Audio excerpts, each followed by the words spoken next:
This podcast was produced by OAR FM Dunedin with support from New Zealand On Air.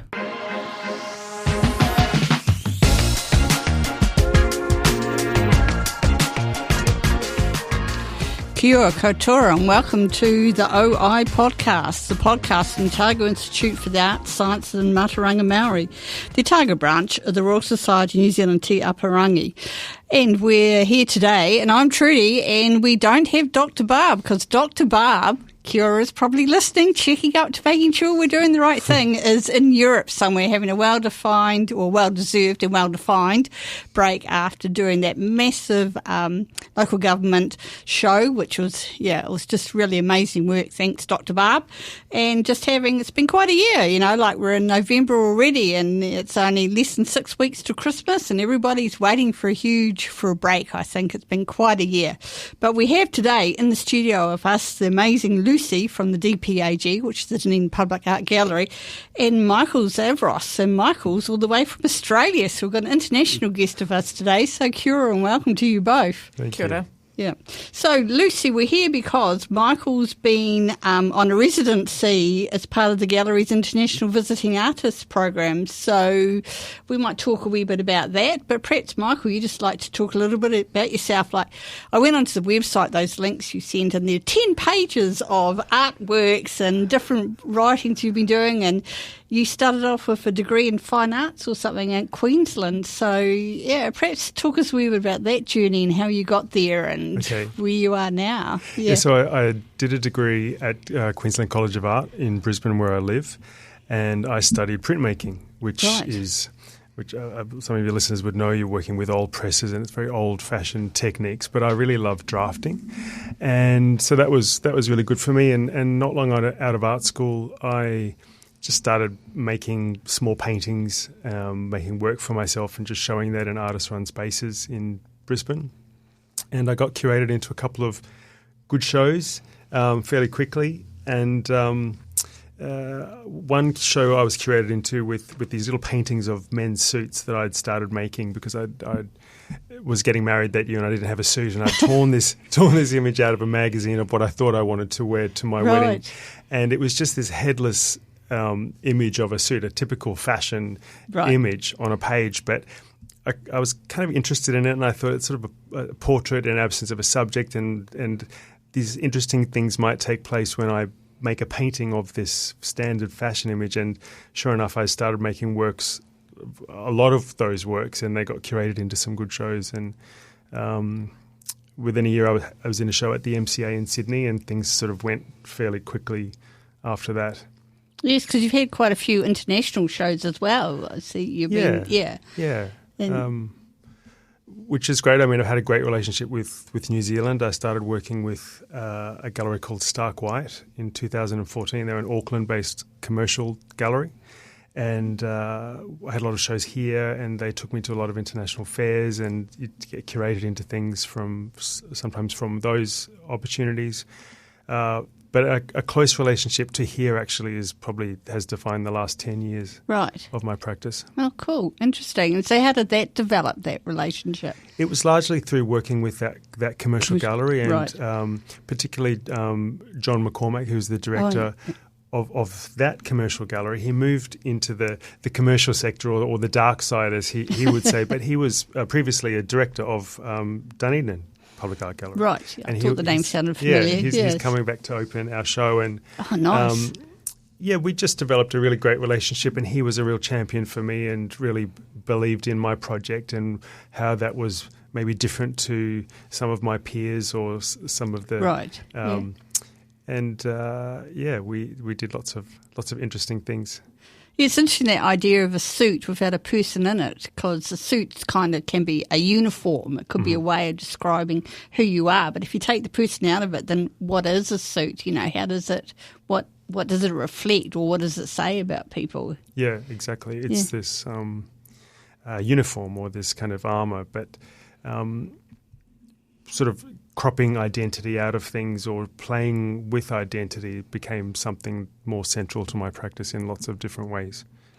Yes, because identity is quite an interesting phenomena, and I think it's kind of developed in something like the new ism in the last decade or so, people were keen to discover their identity or rediscover their identity or understand what their identity is. Yes. So, and in terms of the new show, Meet the Zavros, which makes me think of Meet the Flockers or something like that. I think that's quite interesting. So in terms of identity and public visibility, we live in this kind of social media world where we're quite protective of our identity, but you'll put your identity out there for people to look at and engage with in a way. Is that kind of what you were looking for? Or Yeah.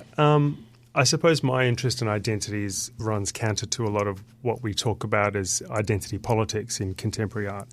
And I do play with that very public-facing idea of projecting an image of oneself and almost creating a fiction or calling something a true account of a lifestyle or an identity and what that means. And I find that interesting to play with. And it's uncomfortable for a lot of people as well.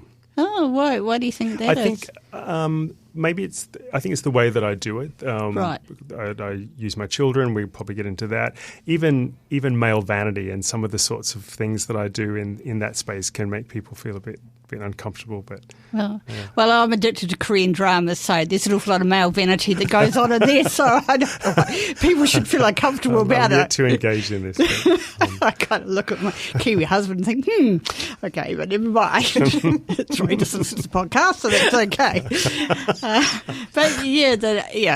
I mean, it's interesting. It's like, you think about when people have 21st, we produce their baby photos or their embarrassing moments at school and stuff like that, and we kind of don't think about that in a more kind of family or a wider group. We haven't been back shy at coming forward and sharing those moments. So it's interesting that in using your family or whatever, using your family as subjects, then it's interesting that people are a bit concerned about that, or? Yeah, I think we're kind of hypersensitive about the way we present children in advertising or popular culture and very much contemporary art. And when I started making work with my eldest daughter Phoebe when she was 5, Australia was in the grip of this fever because one of our leading artists, Bill Henson, had got into a lot of trouble for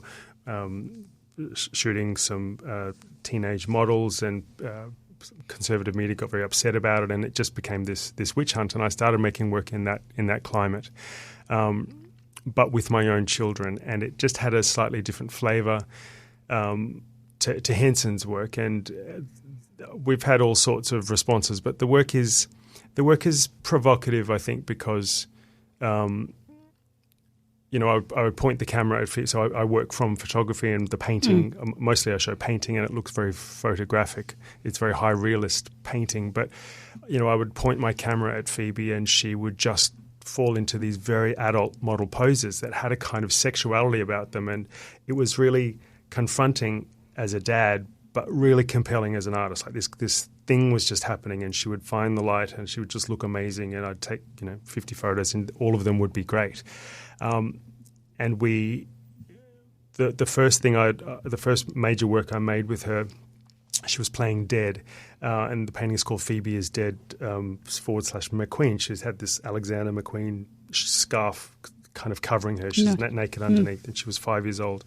And it won the Moran Prize for Portraiture, which is the richest prize for painting portraiture in the world. And that always gets attention, and that got a lot of attention because this child was, playing dead or looked dead, but looked beautiful doing it. And I think that's the dilemma with the work is they look beautiful, very beautiful. They're kind of located in fashion that feels a bit like advertising, and so there's this confusing hook, if you like, with the work, and something unsettling, I guess, for a lot of viewers that way. And that's what you're aiming for, is it? A confusing hook. So it is, and it's confusing and interesting to me in that way, and so I guess that's what. So as part of your interaction is watching how people interact with the artwork as well? Yeah. I think often I reflect that people see in a work, often my works, what they bring with them. Some people find often they're quite funny. I find them self-deprecating and humorous. A lot of people don't see that at all and find them creepy or just leave them cold or whatever. Yeah, interesting, because you talk about, you kind of use it as a discovery process for yourself as you grow and develop in your skills, and as a parent or an adult or a person, whatever. And it's also part of the goal of the artwork to help the viewers discover themselves as well. Is it part of, getting people to think about their own identity and how they might relate to those artworks? Is that yeah, absolutely. And I do like the work to be somewhat open-ended as well. Like I'm never very preachy about in the work. I'm not sort of often. Sometimes I'm criticised about not being clear about what it is that I'm saying or where I fall politically or. Whether the work is affirmative and whether I like this thing or because for you it's just work and the viewer can take from it what they want? I think no, I feel like I do have reasons for making a thing, and but I am I don't like them to be too preachy or too sort of finished, if you like. Right. So we can still, there's something in it that the viewer can add to them I for find themselves. That more interesting. Right, yeah.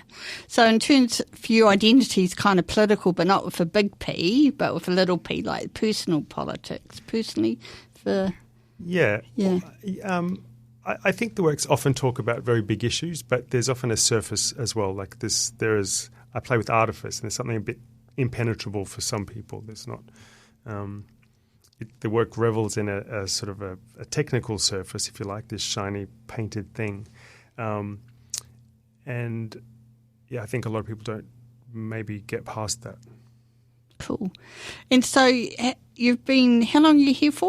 The exhibition at the Dunedin Public Art Gallery opens on the 15th, but you've been here doing some specific commissions? At that point I'll have been here for almost a month. Oh, right. It's a bit cool, is it? Well, yeah, we've gone from snow to some really, really warm days.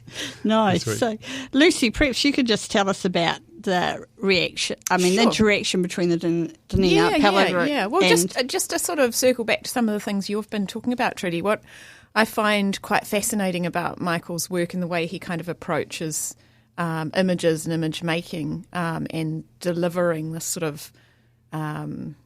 It's a fiction. Art is a fiction in many respects, and it sort of delivers up this interesting conundrum with audiences, because you see people coming to the work and they just want it to be real.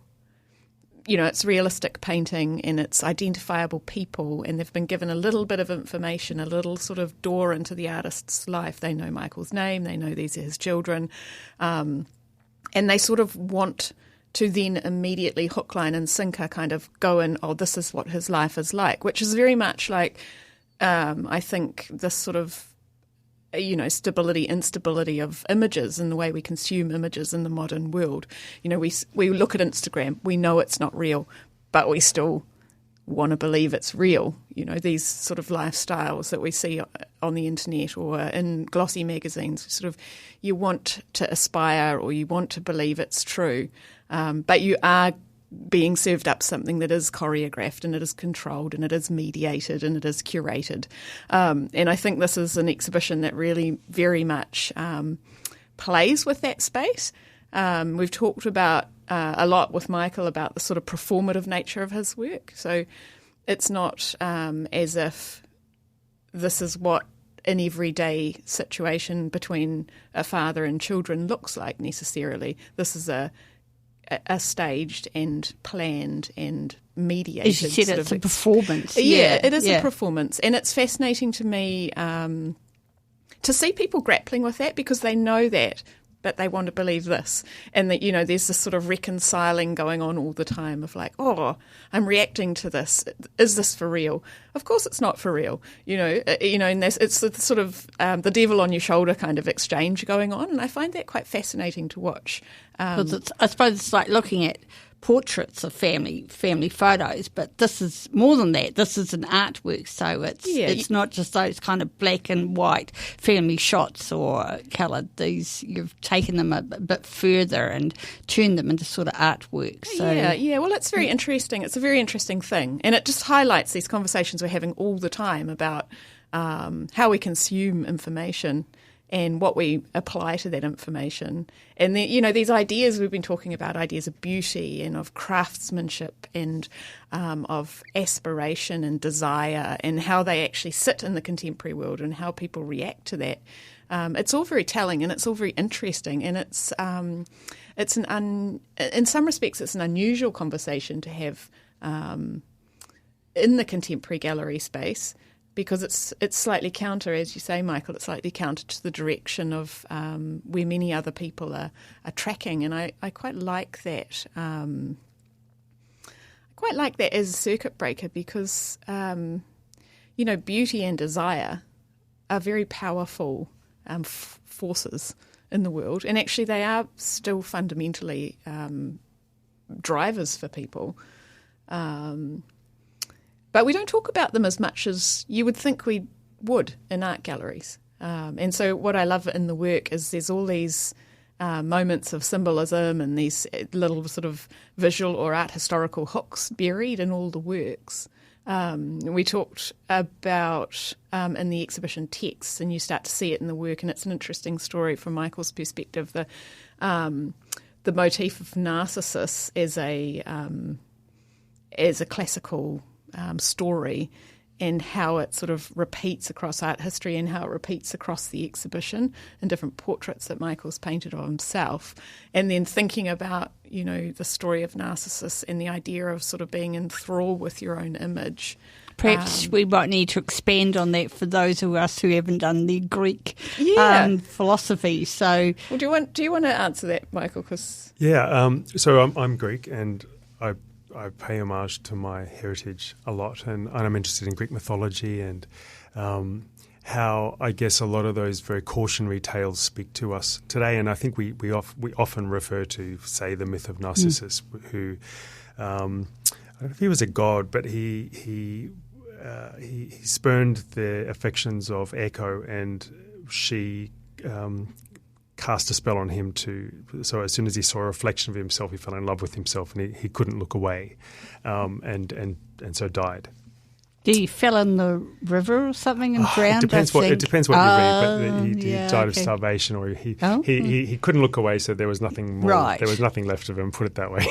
And that's where we get the Narcissus daffodil from. Yes, that's right. And often in paintings you'll see of Narcissus from different areas, you'll see like the daffodils on the edge of the lake or the creek, wherever he's. And have you woven that into your theme? Yeah. In lots of different ways. Probably, actually, there are a few works that very, very directly refer to that myth. Probably the best one is a painting called Bad Dad, which is a painting of me in the pool at home, and it's this very pop, bright version of a reference to Caravaggio's painting of Narcissus, which I'd seen at that time, and I was really fascinated by. But in this work, it looks at Narcissus through the lens of sort of failed parenting. I think that the title sort of goes there, and this sort of of course, Bad Dad. These sort of pool toys surrounding him.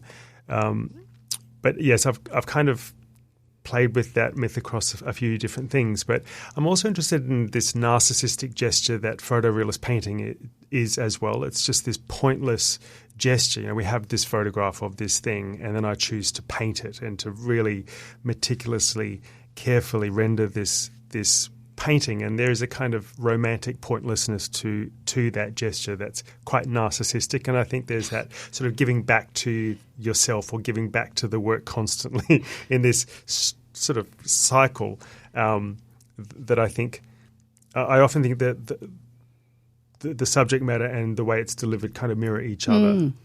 Yes, that's a very good example of that. Yeah. Reproducing lots something. Of reflections. Reflections and water and that's fascinating. So place is also important to you. place? Is that around where the subjects are, or the place they come from, or? Yeah, I mean, I'm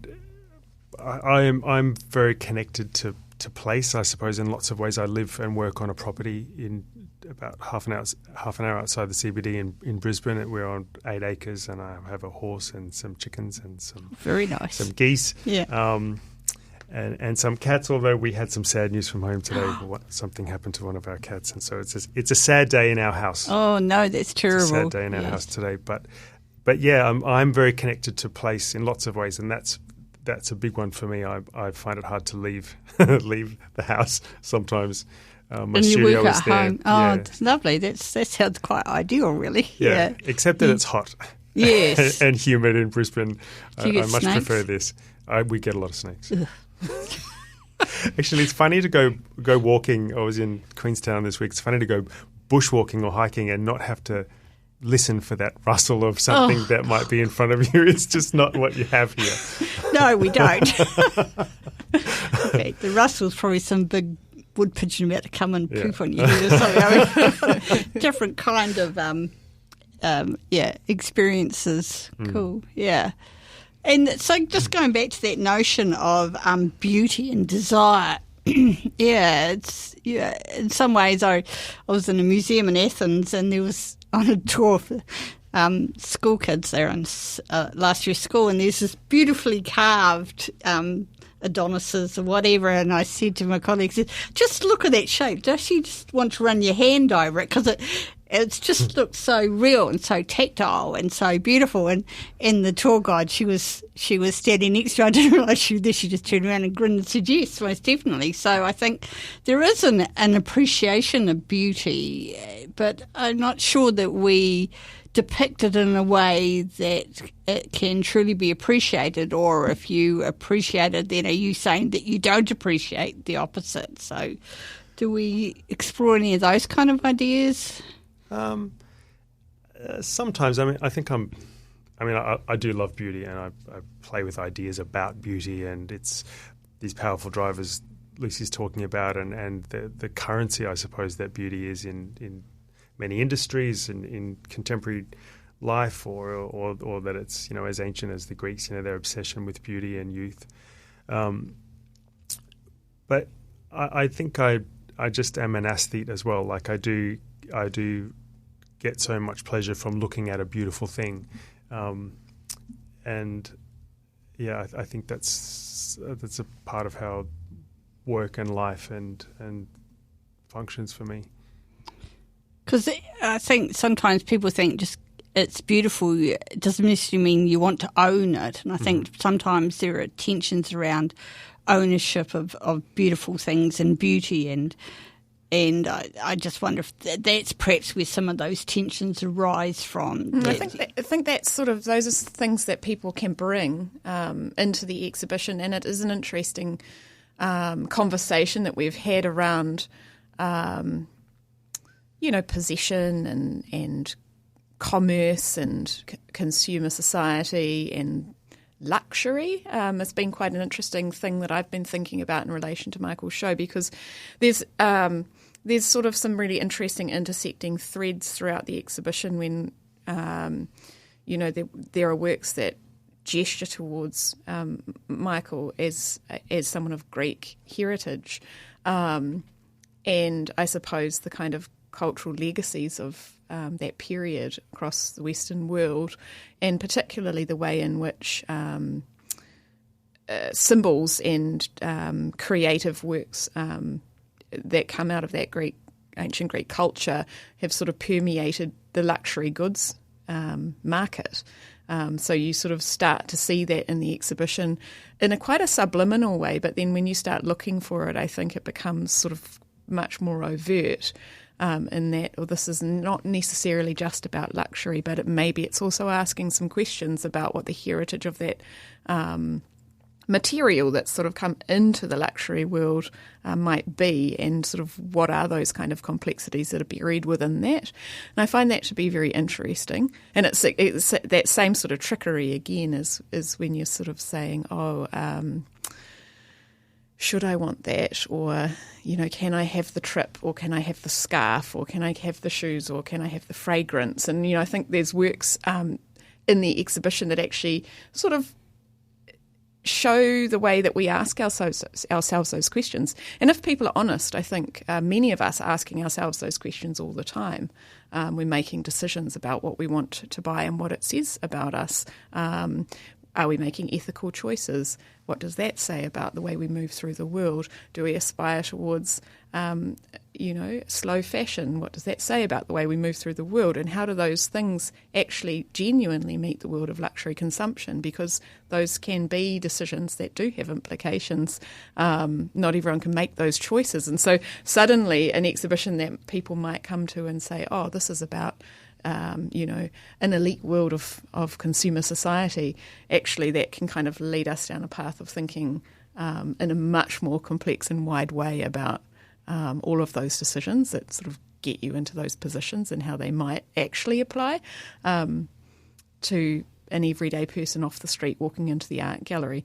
And again, then it comes back on you as to what you're bringing to the work, which is sort of where we started the conversation, is, the tension in the room is often, what you're bringing into it in response to what Michael's left on the wall, which is, that's a powerful space in a gallery. Definitely. And do you think people have different notions of what luxury is?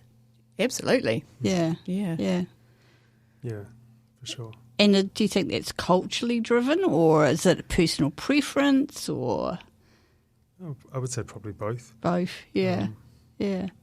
So what would be your most luxurious item? Well, I knew you were going to come in with that. And it's interesting because then I was just thinking in my mind, I wonder what my answer to that question that's about to come is.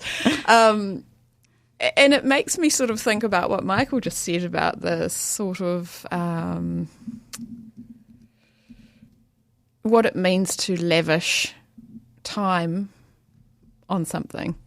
So, it's a position of luxury in many respects to have the time to make an artwork in a particularly laborious way. So it leads my mind into thinking about different sorts of luxuries and the way that they might be embedded within the exhibition. There's not a lot of glamorous women's clothing and scent products in the exhibition, so I can't sort of necessarily aspire towards those, but there's a fewer aspiring towards men's shoes, sunglasses and fragrances. Oh, very nice. Sometimes I think luxury is about time. Yeah, I think it's about time that you choose that you might spend on yourself, as much as what you might spend on other people or doing something else. Yeah, so it's an interesting notion, this time and how we spend it in a luxurious manner. I think, for me, the work has always kind of played with ideas about time. It really documents time. People come to it and think, oh, well, that looked like it took a long time to make. That would have taken a big slice of someone's life. And I play with this a bit with still life paintings that I do, these things that obviously are wilting and decaying, and they're frozen in time in this luxury oil paint, if you like. But, that which would decay and age is forever trapped. But in a whole other way, I bought some peonies at the markets here on Saturday morning, and they were only $15. In Australia, that would be like $15 a stem. Ooh. But now I've seen peonies everywhere. Like, they do so well here. But, I mean, that's such a luxury for me. And, I paint this thing, and it's sort of trading in desire and luxury. And, I don't know, there are so many different levels of what luxury can be for interesting. I had a thought there, and it's just gone right out of my head.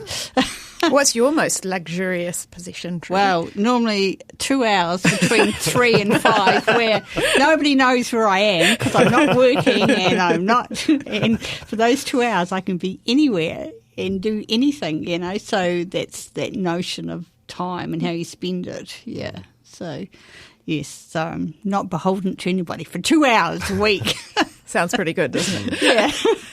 There's some real moments of joy in the exhibition, I think, which people will respond to and do respond to, and sort of fantasy, and that's a thread of Michael's practice, which is really delightful to watch and to see people come to it. And that does sit, as you say, within the still lives, and particularly those very fanciful still lives that look like pandas or bunnies or dinosaurs, or which are, quite extravagant floral arrangements in which things like cut crystal vases become elements of the composition, and they have this sort of double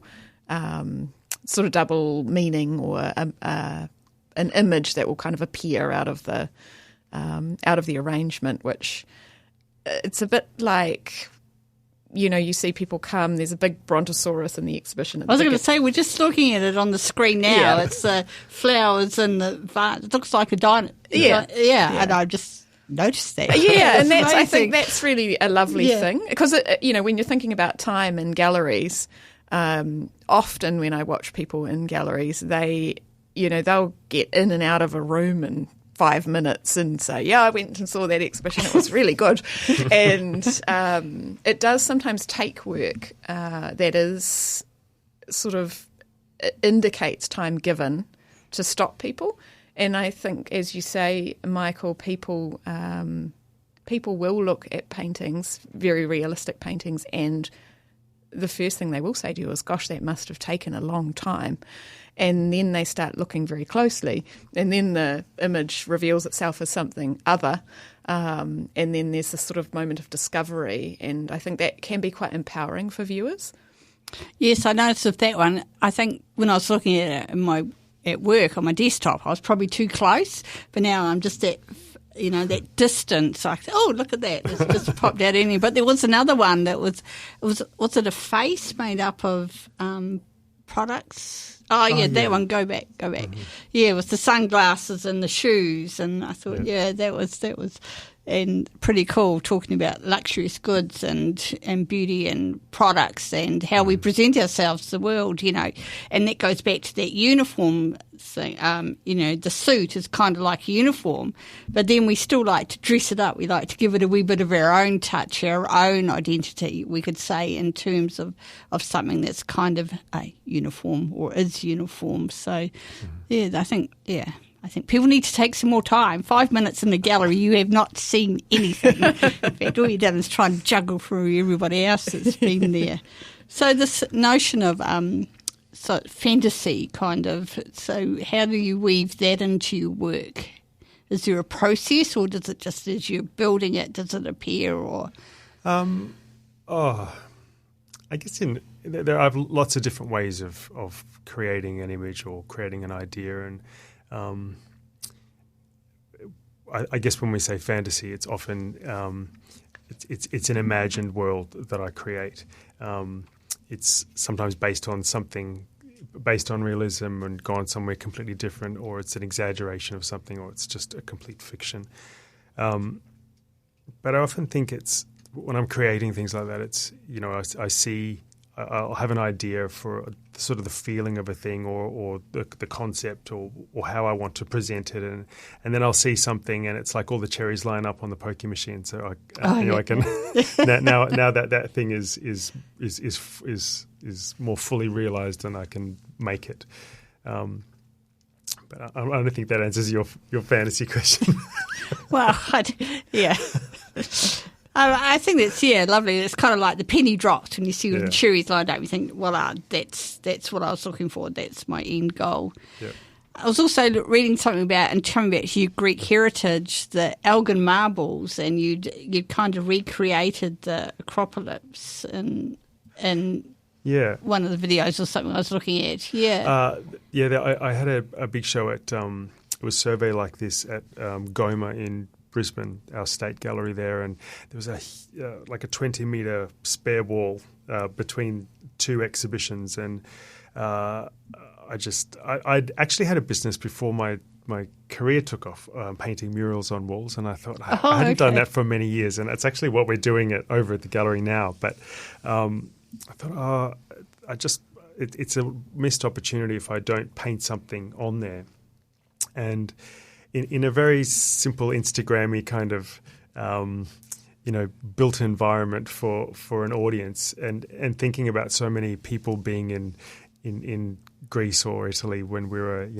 having our Brisbane winter when this show opened, and for all the sort of cultural and heritage links for me. I just did this huge painting of the Parthenon with some scaffolding on it, and the gallery built little stone steps out of it so people could sort of walk up this wall. Yeah. But it was a big project. For about 6 weeks, myself and a couple of assistants painted this thing, and it looked quite realistic. You didn't.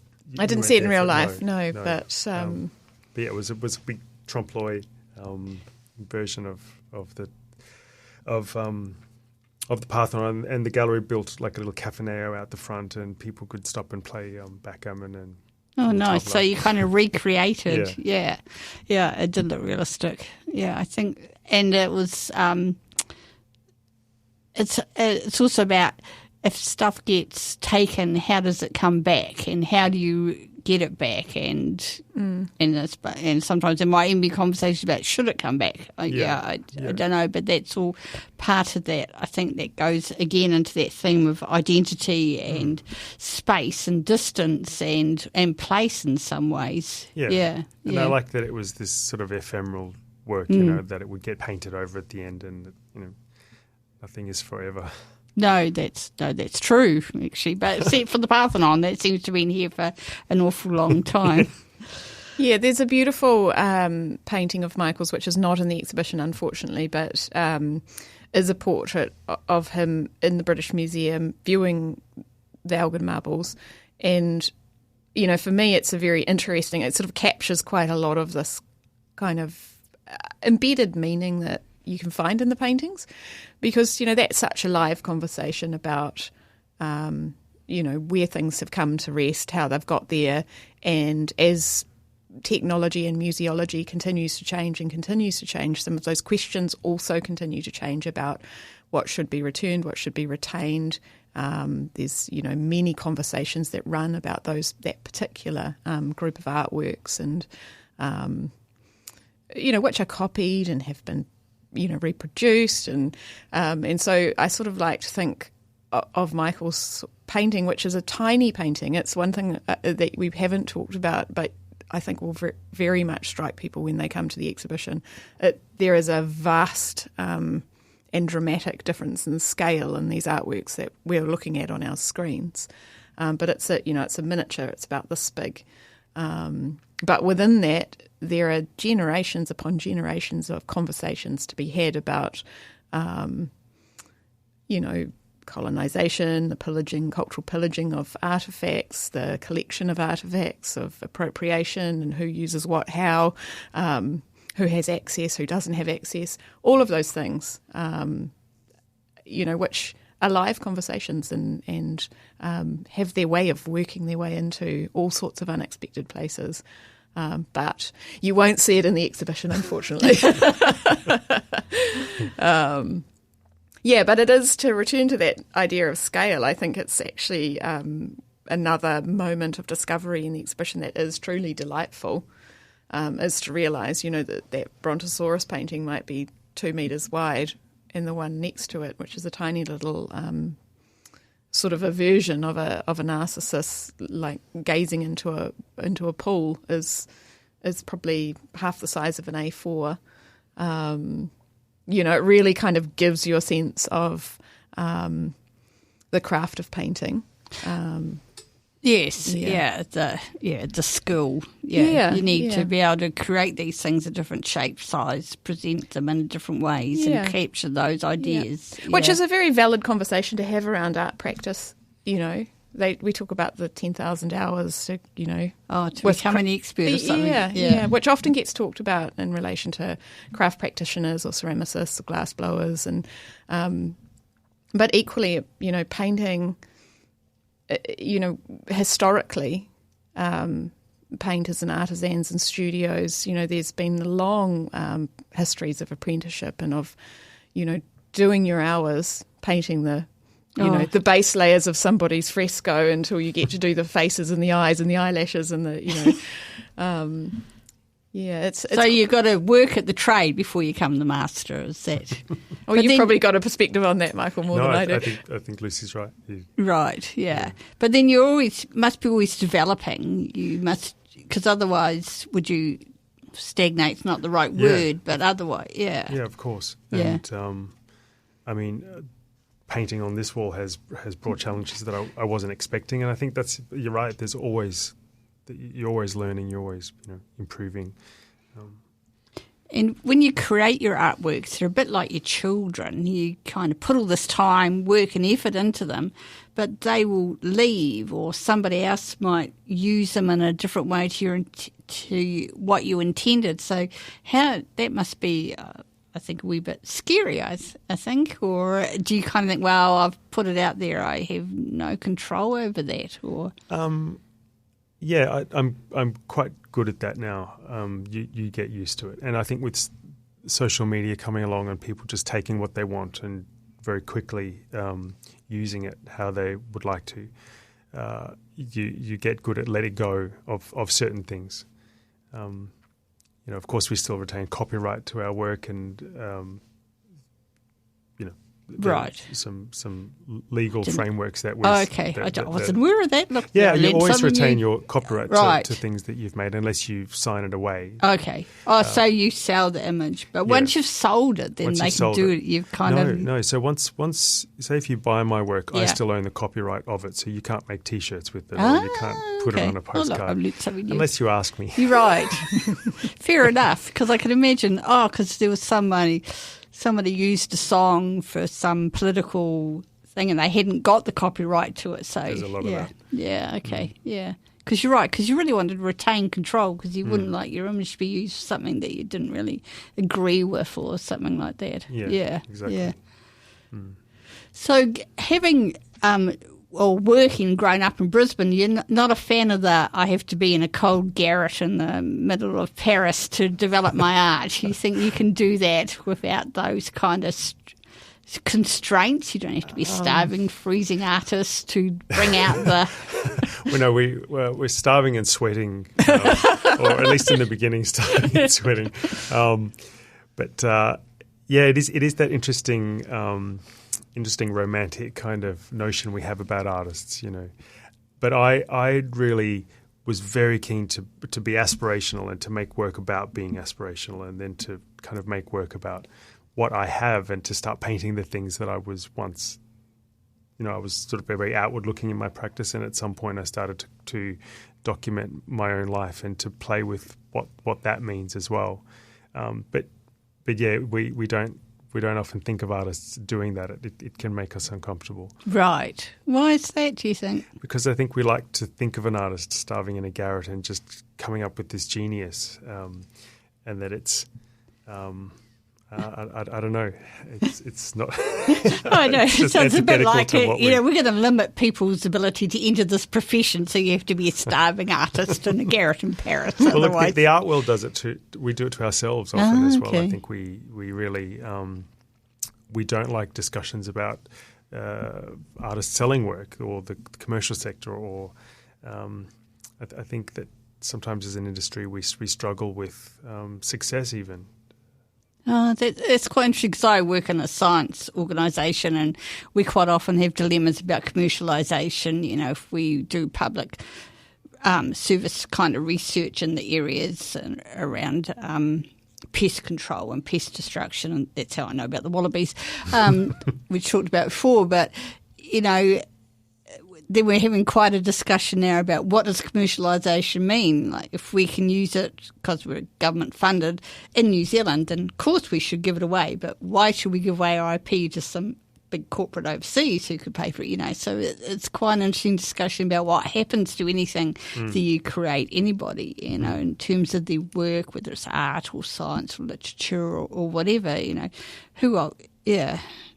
because you have to feed your family, you have to eat, you have to, Well, often that, I think, in the visual arts sort of world, that's where that conversation around copyright protections and things like that does come into play, because those are some of the ways that you can, maintain and control your intellectual property, but also control who's making money from it and all of those sorts of things. So this wasn't the tangent I thought we were going to go down today, but it's very interesting. Well, feel free to take me down on a tangent, because I just was thinking about Banksy and you exit through the art. Yeah. Through the gift shop.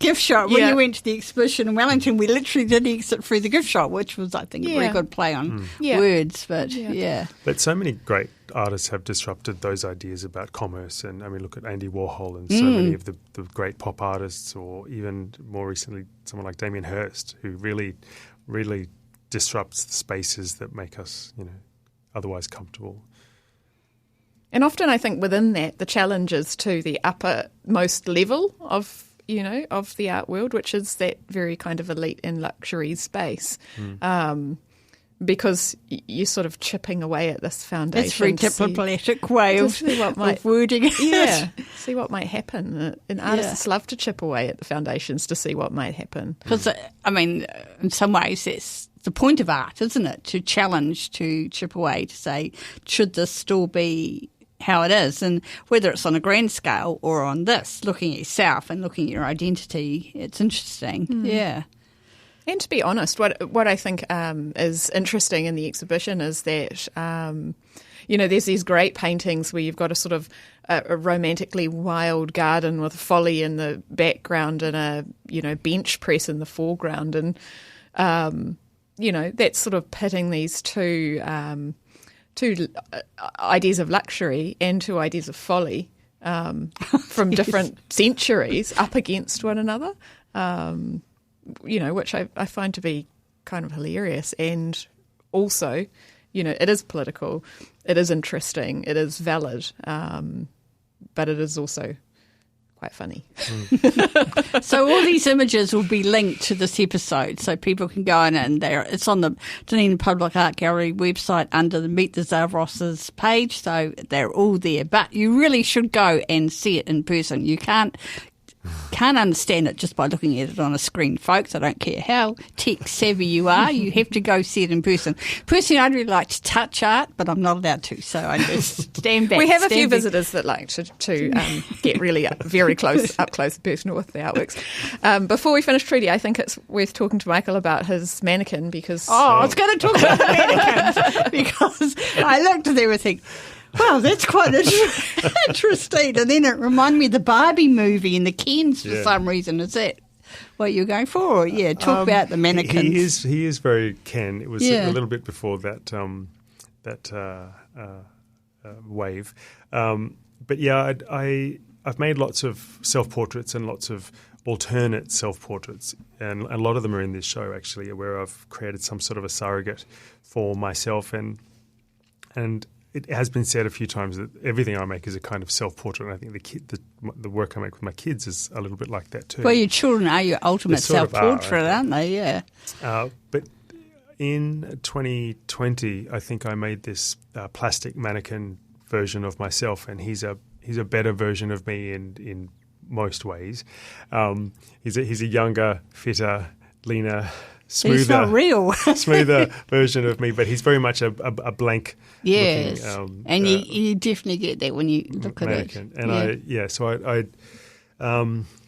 sort of conceived of an avatar that could replace me in my life, and I was interested in how I was very aware of different versions of myself. I'd read things or I'd see things, and I was getting a lot of media, for example, and I just felt there was this disconnect. And I wanted to sort of play with that idea. So I made this thing, this plastic mannequin. I worked with a lot of people to try and do it, and he got spray painted that nice soft mannequin pastel look, and then I photographed him with my kids, with my horse, in my car, replacing me. Sounds like a lot of fun, actually. He is kind of funny and kind of sad. Yeah. It's kind of stupid. I love, as a parent who's sort of entering the phase of parenting teenagers, I love the image of, mannequin dad and these sort of quite knowing teenage girls, and he's sort of smiling and staring blankly into the distance, and they've got him wrapped up.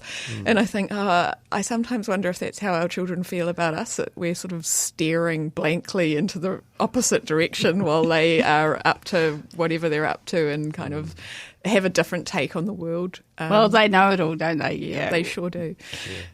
I just people used to put blow-up dummies and so you go in the in the traffic lanes, so they wouldn't get so vision. So you can go in the T2 lane. Thank you. With your mannequin alongside, I bet that would make some people stop and talk. Oh, look, he stands in the studio. Often he's there.